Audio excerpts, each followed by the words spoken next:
Greetings, my dear friends. Today I want to ask a question that seems simple, but the deeper you go, the more it unfolds into an infinite mystery. What are our thoughts? Where do they come from? And how do we actually think? This is Dreamweaver Mystics, as always, and let me say right away, everything you are about to hear is only my thoughts and guesses. I do not claim to know the truth. I simply observe, compare, and wonder. We are used to thinking that thoughts are products of our brain. Neurons fire signals, synapses strengthen or weaken, electrical impulses race along neural pathways. All of this can be measured. EEG shows rhythms. MRI shows which areas of the brain are active when you think about a cat, about love, about the end of physical life. Science says, thought is a physical process. It is biochemistry. It is electricity. But if thought is just chemistry, where does the chemistry end and the I begin? Where in this flow of ions is your sense of self? Your I think, therefore I am?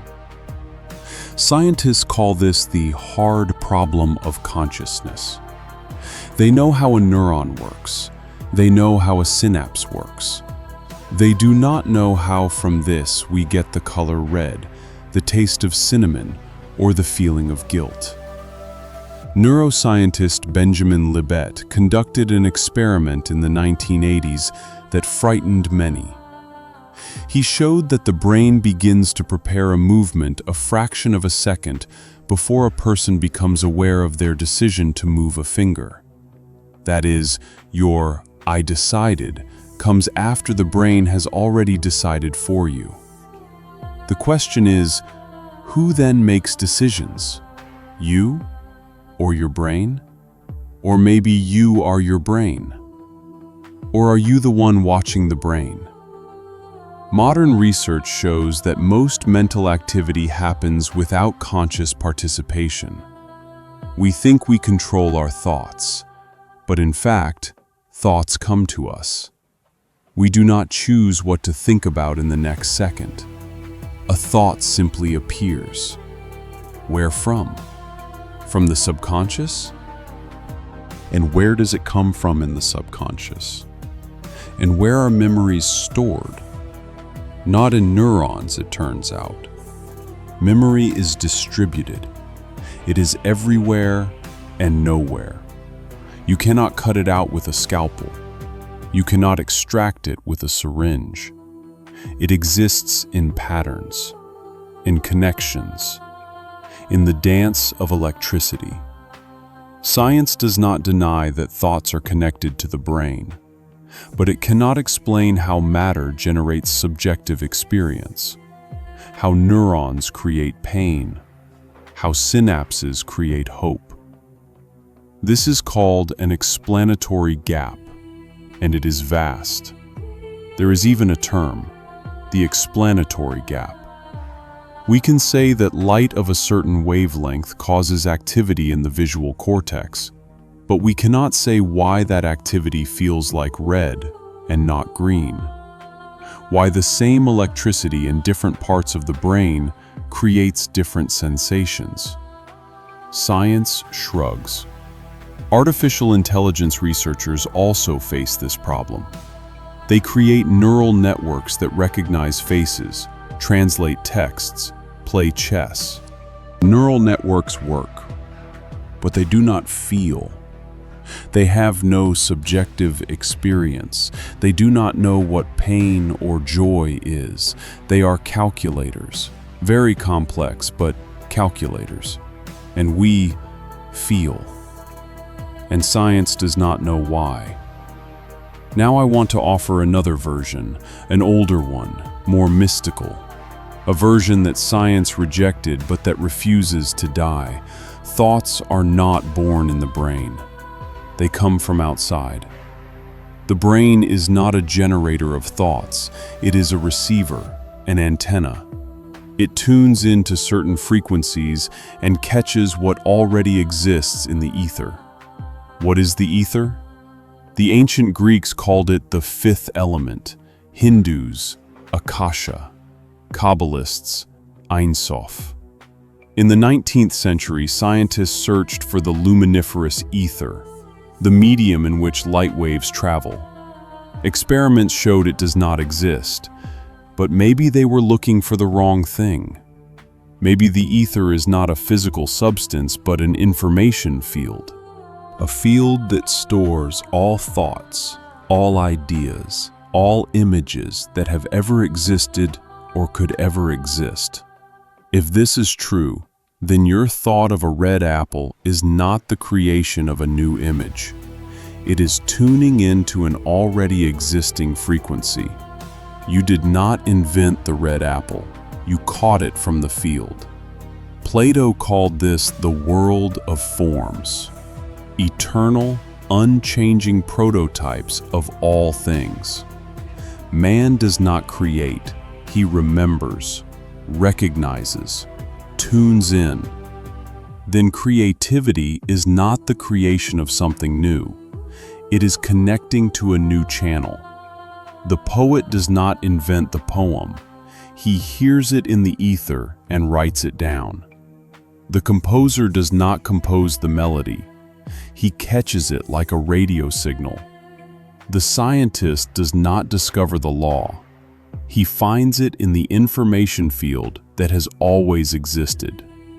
Many geniuses describe their insights exactly this way. Mozart said he heard the music whole, as if someone had already written it. Tesla said he saw his inventions in detail, as if they were before his eyes. Einstein said that discoveries came to him as ready-made images, not as logical conclusions. They did not create, they connected. If thoughts come from outside, then where do different thoughts come from? Why do some people catch brilliant ideas while others catch garbage?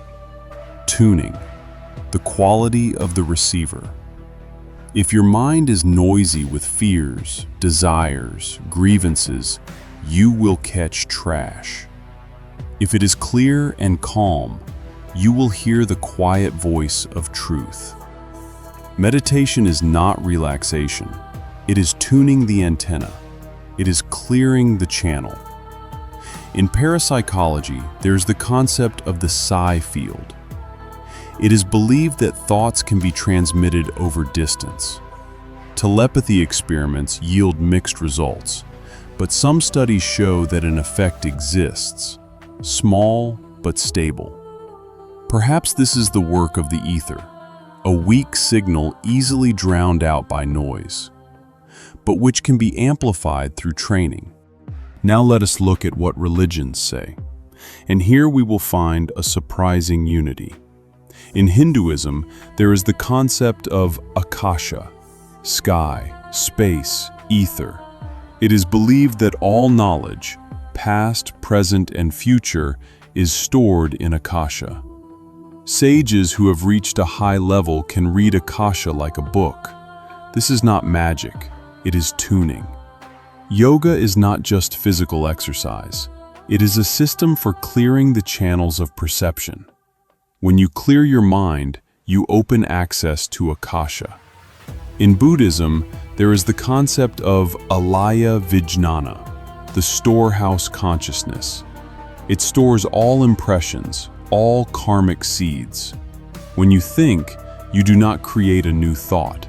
You retrieve a seed from the storehouse, or perhaps you receive it from outside. The teachings do not give a clear answer, but there is the practice of tonglen, taking in others' pain and giving out happiness. This is working with thoughts at a distance, with a shared field. In Christianity, there is the idea of the Logos, the divine mind permeating everything. In the beginning was the Word, and the Word was with God, and the Word was God. The Word is thought. The Logos is the source of all thoughts.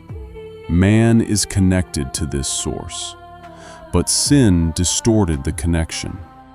Prayer is an attempt to restore reception, to clear the channel. Saints who hear God are people with clear receivers. They are not special, they just make less noise. In Islam, there is the concept of al-Mahfuz, the preserved tablet. On it is written everything that was and everything that will be. Prophets receive knowledge from this tablet.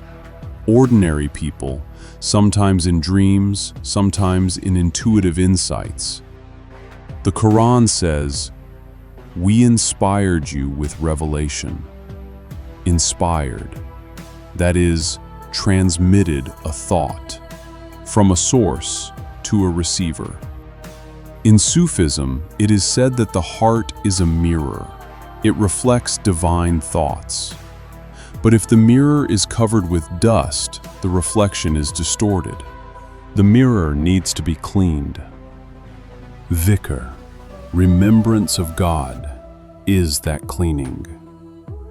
Rumi wrote, "You are not the sea, you are a drop, but the drop contains the ocean." A thought is a drop from the ocean of the ether. In Kabbalah, there is the concept of klipot, shells that hide the light. Thoughts come from higher worlds, but they pass through filters. The more shells, the coarser the thought. The cleaner the channel, the finer the information. Man's task is to break the shells, to clear the channel. Then he will begin to receive light without distortion. Religions do not contradict the idea of the ether. They speak of the same thing, just in different words. There is a source, there is a receiver, there is interference. Man's task is to remove the interference. Now let us weave all this with what we have talked about in previous videos. We are just a file. We are information uploaded into a bio-robot. We are the soul driving the body. If thoughts come from outside, then our brain is a processor. It processes signals. And our soul is the user. It interprets. It decides what to do with the information received. Then we really are a file. But a file that can edit itself, can choose which programs to run, can learn. If thoughts are data, then our task is to learn to distinguish useful data from viruses. Fear is a virus. Anger is a virus. Resentment is a virus. They come from the same field, but you can refuse them. You can say, "This is not my thought. I am not buying it," and it will leave. Because it is not yours. It came for a time and will leave if you do not cling. Earth is a school for souls. We are here not only to learn compassion and forgiveness, we are here to learn to tune in correctly, to distinguish true thoughts from false ones, to distinguish our inner voice from the noise of the ether. Many mistake noise for truth. They hear advertising, propaganda, others' fears, and think these are their thoughts. They are not. It is the ether speaking through them, and they do not know how to turn off the receiver. In Hinduism, there is the concept of sattva, purity, harmony. When your consciousness is in sattva, you catch pure signals. When in rajas, passion, you catch distorted ones. When in tamas, ignorance, you catch garbage. But you can change your state, can clear the antenna, can switch the frequency. Diet affects thoughts, sleep affects, environment affects, everything affects. Because the receiver is sensitive. We are the soul undergoing training. One of the lessons is to distinguish sources. Is this thought from God? Is it from an egregor? Is it from a neighbor? Is it from fear? Is it from an advertisement? The highest skill is to understand who is speaking and to agree only with what serves your growth. We are a file. We can be overwritten, but we are the ones doing the overwriting. Paradox. We are both the program and the programmer, both the actor and the audience, both the drop and the ocean. In this, perhaps, lies the main mystery. A thought does not belong to you, but you choose how to respond to it. And in that choice lies your freedom, your power, your individuality. I do not know where thoughts are born. I do not know if the ether exists. I do not know if it can be proven that information comes from outside. But I know that when I meditate, thoughts become clearer. When I calm my mind, I begin to see what I did not see before, feel what I did not feel before, understand what used to elude me.